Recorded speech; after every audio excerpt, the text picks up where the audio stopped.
संजय राऊत साहेबांनी जे पत्रकार परिषद घेऊन अर्थ खात्याबद्दल वाकयुद्ध रंगवण्याचं काम केलेलं आहे. मला असं वाटते संजय राऊत साहेबांनी खासदार संजय राऊत कंसात कळ लावे असं लिहावं. राष्ट्रवादी काँग्रेस पक्षाचा अर्थ खात्यावर पूर्ण अधिकार आहे. लोकनेते अजितदादांनी ज्यावेळेस महाविकास आघाडीचं सरकार होतं त्यावेळेस सुद्धा अर्थ खातं सक्षमपणे सांभाळलेलं आहे.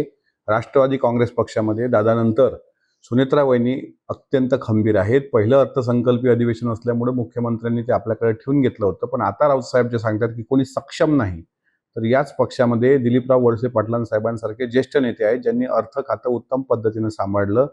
आणि जर एखाद्या स्त्रीच्या कार्यकर्तृत्वावर शंका राऊत साहेबांना येत असेल तर तुम्हाला जिजाऊ सावित्री अहिल्याबाईचं नाव घेण्याचा अधिकार तो काय?